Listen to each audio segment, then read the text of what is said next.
ಸಿಂಹ ರಾಶಿಯು ಪುರುಷ ರಾಶಿ ಮತ್ತು ಸ್ಥಿರ ರಾಶಿ. ಈ ರಾಶಿಗೆ ಅಧಿಪತಿ ಸೂರ್ಯ. ಈ ರಾಶಿಯ ಚಿಹ್ನೆ ಸಿಂಹ. ಇವರು ಶೂರರು, ಧೀರರು, ಆತ್ಮವಿಶ್ವಾಸಿಗಳು, ಉದಾರಿಗಳು, ಸ್ವಾತಂತ್ರ್ಯ ಪ್ರೇಮಿಗಳಾಗಿರ್ತಾರೆ.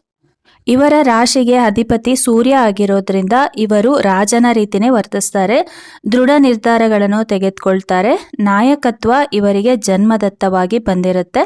ಇವರಿಗೆ ರಾಜ ಗಂಭೀರ್ಯತೆ, ಅಭಿಮಾನ ಇರುತ್ತೆ. ಇವರು ಮಧ್ಯಮ ಎತ್ತರ, ದುಂಡು ಮುಖ, ಮುಖದಲ್ಲಿ ಗಾಂಭೀರ್ಯತೆ, ಬಲಿಷ್ಠ ಭುಜಗಳು, ತೀಕ್ಷ್ಣವಾದ ಕಣ್ಣುಗಳು, ನೋಡಲು ತುಂಬಾನೇ ಅಟ್ರಾಕ್ಟಿವ್ ಆಗಿ ಇರ್ತಾರೆ. ಇವರ ಮುಖದಲ್ಲಿ ವಿಶೇಷ ಕಾಂತಿ, ತೇಜಸ್ಸು ಇರುತ್ತೆ.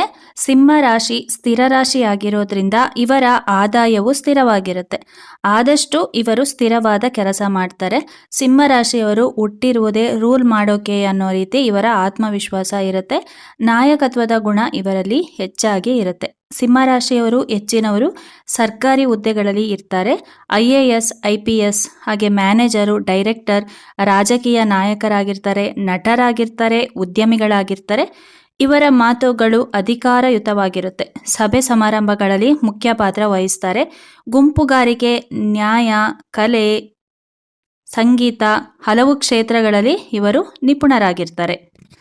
ಸಿಂಹ ರಾಶಿಯವರಿಗೆ ಗಟ್ಟಿಯಾದ ಮನಸ್ಥಿತಿ ಇದ್ದು ಇವರಿಗೆ ಜೀವನದಲ್ಲಿ ಏನಾದರೂ ಸಾಧನೆ ಮಾಡಬೇಕು ಅನ್ನೋ ಛಲ ತುಂಬಾನೇ ಇರುತ್ತೆ. ಯಾವುದೇ ಕೆಲಸವನ್ನು ಮಾಡುವ ಚಾಕಚಕ್ಯತೆ, ಬುದ್ಧಿವಂತಿಕೆ ಸಿಂಹ ರಾಶಿಯವರಿಗಿರುತ್ತೆ. ಇವರು ಜೀವನದಲ್ಲಿ ತುಂಬಾನೇ ಕಷ್ಟಪಟ್ಟು ಒಂದು ಒಳ್ಳೆಯ ಸ್ಥಾನಕ್ಕೆ ಬಂದಿರ್ತಾರೆ.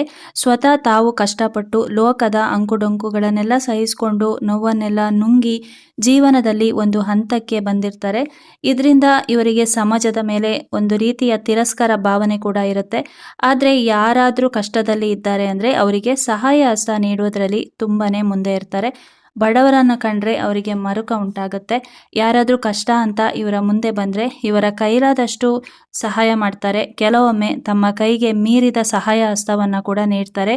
ಈ ರೀತಿ ಕೆಲಸಗಳಿಂದ ಕೆಲವೊಮ್ಮೆ ತಮ್ಮ ಖಾಸಗಿ ಹಾಗೆ ಸಾಮಾಜಿಕ ಜೀವನದಲ್ಲಿ ಸಮಸ್ಯೆಗಳನ್ನು ಅನುಭವಿಸ್ತಾರೆ. ಕೆಲವೊಮ್ಮೆ ಇವರು ಮಾಡುವ ಸಹಾಯ ಇವರಿಗೇನೆ ಉಲ್ಟಾ ಹೊಡೆಯೋ ಸಾಧ್ಯತೆ ಜಾಸ್ತಿ ಇರುತ್ತೆ. ಒಂದಲ್ಲ ಎರಡಲ್ಲ ಅನೇಕ ರೀತಿಯ ಸಹಾಯಗಳನ್ನು ಬೇರೆಯವರಿಗೆ ಮಾಡೋದಕ್ಕೆ ಹೋಗಿ ಸ್ವತಃ ಇವರೇ ಸಮಸ್ಯೆಯ ಸುಳಿಯಲ್ಲಿ ಸಿಲುಕಿಕೊಳ್ತಾರೆ.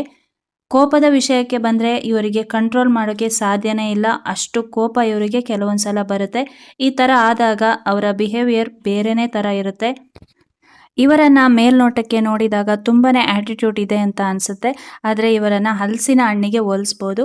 ಮೇಲೆಲ್ಲ ಮುಳ್ಳು, ಒಳಗೆ ಸಿಹಿಯಾದ ಹಣ್ಣಿನ ರೀತಿ ಇವರ ವ್ಯಕ್ತಿತ್ವ ಇರುತ್ತೆ. ನೋಡಲು ಒರಟರಂತೆ ಕಂಡರೂ ಕೂಡ ತುಂಬಾನೇ ಮೃದು ಸ್ವಭಾವದ ವ್ಯಕ್ತಿ ಇವರಾಗಿರ್ತಾರೆ. ಜೀವನದಲ್ಲಿ ಇವರಿಗೆ ಅತಿಯಾದ ಆಸೆ ತುಂಬಾನೇ ಇರುತ್ತೆ. ನಾನು ದೊಡ್ಡ ಹಂತಕ್ಕೆ ಜೀವನದಲ್ಲಿ ಏನಾದರೂ ಸಾಧನೆ ಮಾಡಬೇಕು, ಎಲ್ಲರೂ ನನ್ನನ್ನು ಗುರುತಿಸಬೇಕು, ಹೊಗಳಬೇಕು, ಈ ರೀತಿಯ ಹಂಬಲ ಇವರಿಗಿರುತ್ತೆ. ಕೆಲವೊಮ್ಮೆ ಜನ ಇವರನ್ನು ದುರುಪಯೋಗ ಮಾಡ್ಕೊಳ್ತಾರೆ. ಯಾವುದಾದ್ರೂ ವಿಷಯದಲ್ಲಿ ಹೊಗಳಿ ಇವರನ್ನು ಅಟ್ಟಕ್ಕೇರಿಸಿ ಇವರಿಂದ ಅವರಿಗೆ ಕೆಲಸಗಳನ್ನು ಮಾಡಿಸ್ಕೋತಾರೆ. ಈ ರೀತಿಯ ವಿಷಯ ಇವರಿಗೆ ಗೊತ್ತಾಗೋದಿಲ್ಲ. ಕ್ಷಮಿಸೋ ಗುಣನ ಇವರನ್ನು ನೋಡಿ ಕಲಿಬೇಕು. ಯಾರೇ ಬಂದು ಇವರ ಮುಂದೆ ಕೈ ಕಟ್ಟಿ ನಿಂತರೆ ಸಾಕು, ಆ ಕೆಲಸನ ಇವರು ಮಾಡಿಕೊಡ್ತಾರೆ. ತಮಗೆ ತಾವು ಸಮಸ್ಯೆಯನ್ನು ಒಡ್ಡಿಕೊಂಡಾದರೂ ಸರಿ ಅವರ ಕೆಲಸನ ಮುಗಿಸಿಕೊಡ್ತಾರೆ. ಮಾನಸಿಕವಾಗಿ ತುಂಬಾನೇ ಬಳಲ್ತಿರ್ತಾರೆ. ಅದನ್ನು ಹೊರಗಡೆ ವ್ಯಕ್ತಪಡಿಸಲ್ಲ. ಇವರು ಎಲ್ಲರನ್ನ ಕೂಡ ಅರ್ಥ ಮಾಡ್ಕೊಂಡಿರ್ತಾರೆ. ಸಿಂಹ ರಾಶಿಯವರಿಗೆ ಕಷ್ಟದ ಸಮಯದಲ್ಲಿ ತಂದೆ, ತಾಯಿ ಮತ್ತು ಕುಟುಂಬದವರಿಂದ ಸಹಾಯ ದೊರೆಯುತ್ತೆ. ಇವರು ತಮ್ಮ ಕುಟುಂಬವನ್ನು ಮತ್ತು ತಮ್ಮ ಪ್ರೀತಿ ಪಾತ್ರರನ್ನ ತುಂಬಾನೇ ಕೇರ್ ಮಾಡ್ತಾರೆ, ಪ್ರೀತಿಸ್ತಾರೆ, ಅವರ ಕಷ್ಟಕ್ಕೆ ನೆರವಾಗ್ತಾರೆ. ಇವರ ಪ್ರೀತಿಯ ವಿಷಯಕ್ಕೆ ಮತ್ತು ವೈವಾಹಿಕ ಜೀವನಕ್ಕೆ ಬರೋದಾದರೆ ತುಂಬಾನೇ ನಿಷ್ಕಲ್ಮಶ ಪ್ರೀತಿ ಇವರದ್ದಾಗಿರುತ್ತೆ. ಜೀವನ ಸಂಗಾತಿನ ಸೆಲೆಕ್ಟ್ ಮಾಡ್ಕೋಬೇಕಾದ್ರೆ ಆಕಸ್ಮಿಕವಾಗಿ ಸೆಲೆಕ್ಟ್ ಮಾಡೋದಿಲ್ಲ. ಆದಷ್ಟು ಇವರು ಅಳೆದು ತೂಗಿ ಜೀವನ ಸಂಗಾತಿನ ಸೆಲೆಕ್ಟ್ ಮಾಡ್ಕೋತಾರೆ. ಇವರ ಸಂಗಾತಿಯು ಬುದ್ಧಿವಂತರಾಗಿದ್ದು ತುಂಬಾನೇ ತಾಳ್ಮೆ ಹೊಂದಿದವರಾಗಿರ್ತಾರೆ. ನೋಡೋದಿಕ್ಕೆ ತುಂಬಾನೇ ಅಟ್ರಾಕ್ಟಿವ್ ಆಗಿರ್ತಾರೆ. ಮಕರ ರಾಶಿಯವರು ಮಧ್ಯ ವಯಸ್ಸಿನ ನಂತರ ಕೆಲಸದ ವಿಷಯದಲ್ಲಿ ತುಂಬಾನೇ ಬ್ಯುಸಿಯಾಗಿರೋದ್ರಿಂದ ಕುಟುಂಬಕ್ಕೆ ಸಮಯ ಕೊಡೋದು ಸ್ವಲ್ಪ ಕಡಿಮೆ ಆಗುತ್ತೆ. ಇವರ ಮಕ್ಕಳು ಶಿಕ್ಷಣ ಮತ್ತು ಹಣಕಾಸಿನ ಕ್ಷೇತ್ರದಲ್ಲಿ ಒಳ್ಳೆಯ ಹೆಸರು ಹಾಗೆಯೇ ಕೀರ್ತಿಯನ್ನು ಗಳಿಸ್ತಾರೆ. ಇವರ ಆರೋಗ್ಯ ಸ್ಥಿರ ಮತ್ತು ಸದೃಢವಾಗಿರುತ್ತೆ. ಊಟದ ವಿಷಯದಲ್ಲಿ ಭೋಜನ ಪ್ರಿಯರಾಗಿದ್ದು ಇದರಿಂದ ಸ್ಥೂಲಕಾಯ ಉಂಟಾಗಬಹುದು. ಆಹಾರ ಕ್ರಮದಲ್ಲಿ ಶಿಸ್ತು, ನಿಗದಿತ ವ್ಯಾಯಾಮ, ನಡಿಗೆ, ಧ್ಯಾನಗಳಂಥ ಅಭ್ಯಾಸ ನೀವು ರೂಢಿಸಿಕೊಂಡ್ರೆ ದೀರ್ಘ ಆಯಸ್ಸು, ಆರೋಗ್ಯವನ್ನು ಪಡಿಬೋದು. ಇನ್ನು ಇವರ ನೆಗೆಟಿವ್ ಅಂಶಕ್ಕೆ ಬರೋದಾದರೆ ಇವರ ಅಧಿಕಾರಯುತ ಮಾತುಗಳು ಇವರನ್ನು ಅಹಂಕಾರಿಯನ್ನಾಗಿ ಮಾಡುತ್ತೆ. ಇವರ ಶತ್ರುಗಳು ಮುಂದೆ ಬರದೆ ಇವರಿಗೆ ಹಿಂದೆ ಬಂದು ಚೂರಿ ಹಾಕುವಂತಹ ಸಾಧ್ಯತೆ ಜಾಸ್ತಿ ಇರುತ್ತೆ. ಈ ವಿಷಯದಲ್ಲಿ ತುಂಬಾ ಹುಷಾರಾಗಿರಿ. ಯಾರನ್ನು ಕೂಡ ನಂಬೋದಕ್ಕೆ ಹೋಗಬೇಡಿ. ಇವರ ಮಾತಿನಲ್ಲಿ ಗೌರವ, ಮಧುರತೆ ಕಡಿಮೆ ಇರೋದ್ರಿಂದ ಜನ ಇವರನ್ನು ತಪ್ಪಾಗಿ ತಿಳ್ಕೊಳ್ತಾರೆ. ಆದರೆ ಹಾರ್ಟ್ಲಿ ತುಂಬಾ ಒಳ್ಳೆಯವರಾಗಿರ್ತಾರೆ.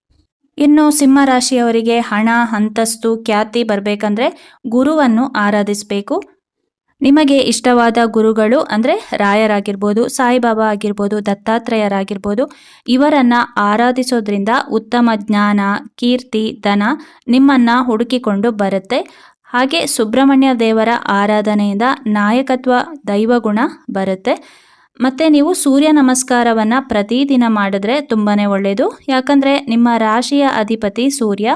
ಹಾಗಾಗಿ ಸೂರ್ಯ ನಮಸ್ಕಾರ ಮಾಡಿದ್ರೆ ನಿಮ್ಮ ಜೀವನ ಸುಖಕರವಾಗಿರುತ್ತೆ. ಇದಾಗಿತ್ತು ಸಿಂಹ ರಾಶಿಯವರ ವ್ಯಕ್ತಿತ್ವ. ವಿಡಿಯೋ ಇಷ್ಟ ಆಗಿದ್ರೆ ಒಂದು ಲೈಕ್ ಮಾಡಿ, ಶೇರ್ ಮಾಡಿ, ಕಮೆಂಟ್ಸ್ ಮಾಡಿ, ಸಬ್ಸ್ಕ್ರೈಬ್ ಮಾಡಿ. ಸಿಗೋಣ ಮುಂದಿನ ವಿಡಿಯೋದಲ್ಲಿ. ಧನ್ಯವಾದಗಳು.